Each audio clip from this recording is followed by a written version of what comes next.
Such a gentle breeze, one that softly reminds me that it's here through small wrinkles on the surface of a pond. One that shifts the landscape, moving white clouds across a great expanse of blue in an ever-changing portrait of the heavens. One that lives under the wings of birds and carries them away. One that touches everything, a breeze both warm and comforting. The wind caresses me as well, with a slight tickle upon my cheek, a trembling of my hair, and the shifting folds of fabric, either let free or pressed against me. It won't follow me far away from here, but as I remain, I am embraced. Here, it is mine.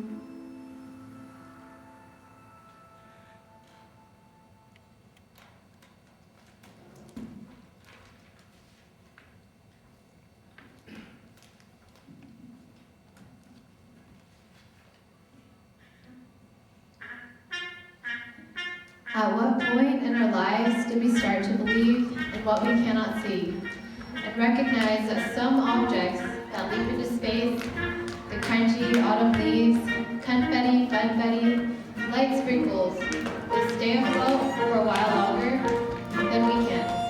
And that our lips, the same lips that shout, giggle, and yelp, can blow silence into limp rubber that swells its chambers into bright, shiny, plump balloons. And that our lips, the same lips that slurp soup and mac on sticky candy, can whisper secrets into the tips of magic wands coated by wet rainbow swirls and create miniature glass globes. So once we release the orbs of our childhood, they bounce above us, buoyed in the invisible sea, as decorations out of our reach. As we gaze up and leap and prance in innocent desire, how come we can recreate what we cannot be, and with a single touch and slight wish, destroy them? At what point in our lives do we start to wonder what made birds fly, how folded paper can penetrate the space around us, and imitate the vehicles that can reach heights beyond our limits? At what point in our lives do we realize that the sky is less fun in the city, less pretty in the city, that sometimes we choke on nothing? This thing that spurs us and sweeps children into whirlwinds of wonder is nothing else but air, of course. We don't need to see to believe.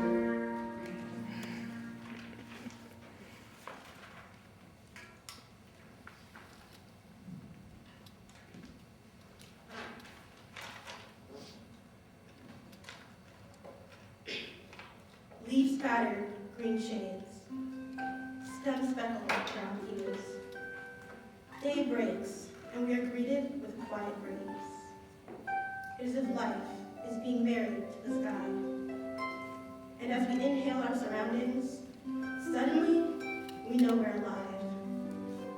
Every inhalation takes like a new beginning, because what is fresher than the birth of a season? A true accomplishment would be to capture this breeze and feed the world.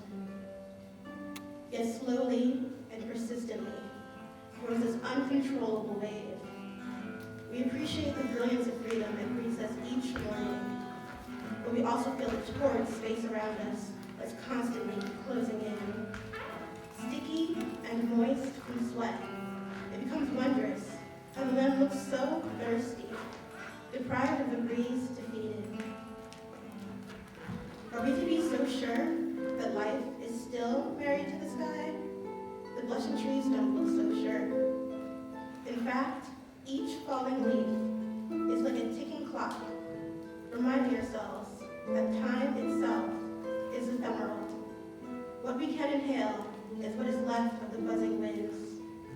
The air is no longer uplifting. It is a weight that forces flowers to droop over in despair. The sky is eyes knew that the imminent outbreak of sickness, and we are all to breath in this tragedy. What hope is left is quickly forgotten as life meets mortality. We can all feel the ground cracking beneath our feet, with a brittle breeze enough to make us forget we're alive. Dry and depleted and drained, our bones crackle beneath the pressure of the coldness, with each breeze harshly pushing through the skin like 1,000 bullets shooting through the air. One by one, we all go away.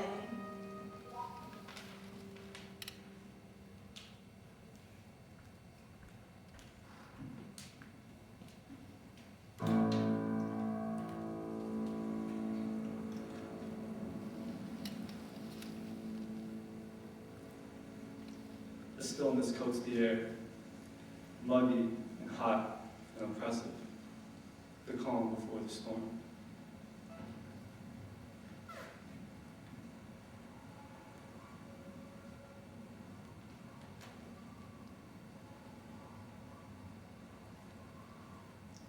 The gentle breeze turns vicious. Fierce winds begin to blow.